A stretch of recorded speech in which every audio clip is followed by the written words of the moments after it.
Just thought I'd try something, kind of explain something real quick. A quick little explanation of what my opinion is on becoming a heavy equipment mechanic or diesel mechanic. The side of diesel mechanics that is, you know, mainly the big heavy wrenches and all that. So, you know, I see a lot of YouTube videos trying to explain, you know, becoming a diesel mechanic or, you know, the tools needed for diesel mechanics.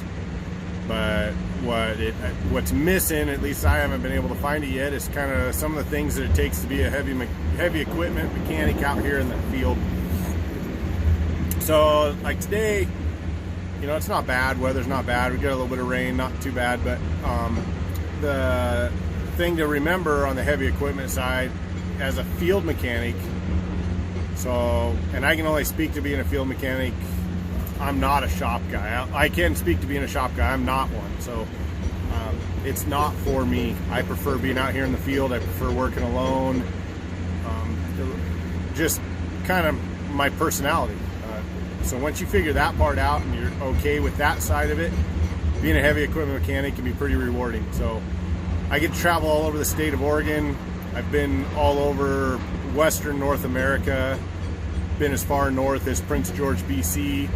I've been to Hawaii, Utah, Montana, Idaho, Wyoming, Colorado, California, Washington, Idaho, Oregon. Basically, when I say like Western North America, pretty much from Colorado west, I've turned wrenches. So,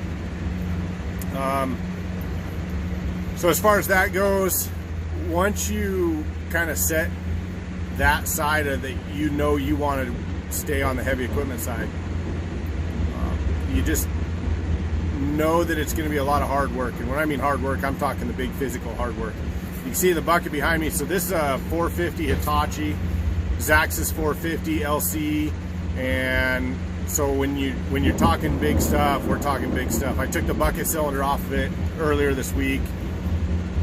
Low digging power, pour swing, things like that. So we took the swing motor and one of the swing motors and the bucket cylinder off of it. The bucket cylinder in the bed of my truck put me right at my weight limit, so I'm allowed about 3,000 pounds of payload in the back. And to give you kind of an idea, by the time all my gear and everything for the job and then the cylinder, we were right at that weight limit on the truck. So those are the things. When I say heavy, it's heavy. This is by far not one of the biggest machines out there, and it is probably one of the bigger ones I work on.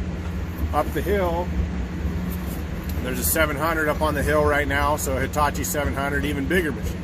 There's also a rock drill. There's a D8 and a D9 pushing rock down to a crusher. We got a crusher going here. We got an asphalt plant.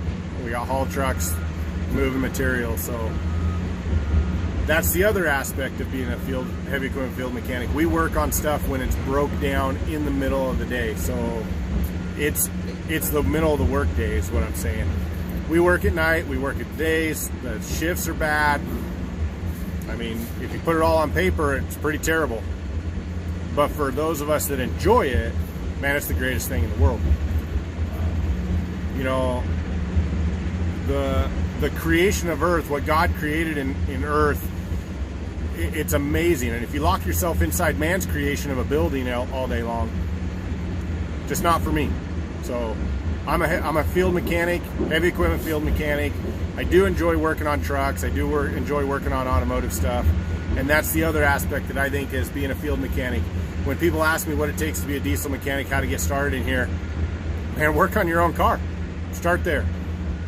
If you're a 14, 15, 16-year-old kid in high school and you're trying to figure out what you want to do when you get out of high school, work on your own car. Work on mom's car, work on dad's truck, car, whatever. Change the oil. Learn to do that kind of stuff right there at home. And then decide if you like doing it. And then after you get done doing that, look into Wyoming Technical Institute. That's where I graduated, that's my choice. There's Universal Tech, there's all your community colleges, there's plenty of other tech schools out there. Just look at what you want, what area fits you, what they offer you for classes and everything.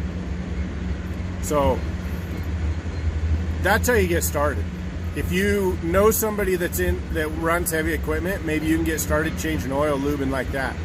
I personally think you need a basic knowledge that only a tech school or a community college can teach you to get you the jump start as to where equipment's going in this world.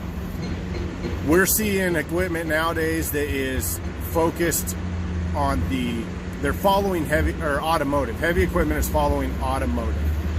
The truck world has already followed that, as you see all the different levels of emissions and the electronics that control transmissions, automatic transmissions. We've got our electronic engines that we've been running since the early 80s. Those are things that have just evolved. Now we're looking at stuff that is multiplex wiring. All your data communication between everything, you're looking at multiple computers depending on the vehicle, depending on the equipment.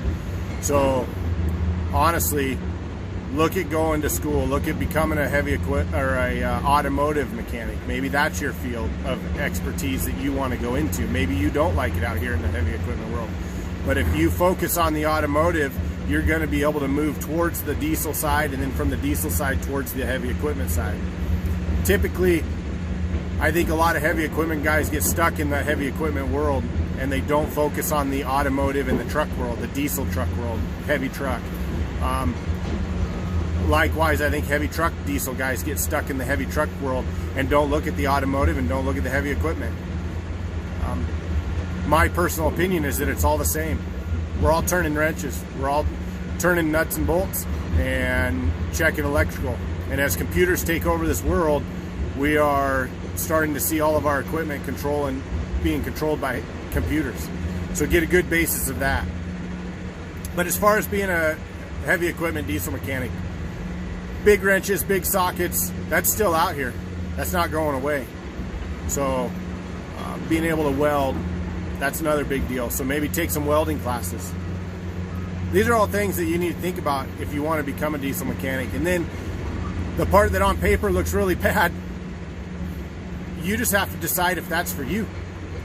The weather, the hours of work, the sacrifices that your family is going to make if you want to be a family man.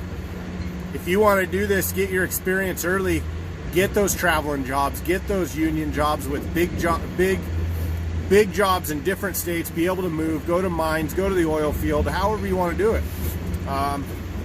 Do that before you have a family, get your experience, and then when you get to come home, you get to pick up those jobs and advance your career in a way that you can stay home at night. I'm at a spot now where I don't travel. There was a time when I traveled all the time. I'd be home one day every month. My family made big sacrifices, and ultimately it turned bad. I'm now back home. I love my family loves me. We've found a spot where we're able to stay home and travel very little. But again, those are the sacrifices that my family has chosen to make to get where we're at now. So take a look at the whole aspect, and I appreciate you watching this. Click the subscribe button for more videos. They're coming your way. How-tos, DIY stuff, and basically just living the life as a service mechanic, heavy equipment service mechanic out here in the field. God bless. Have a good day.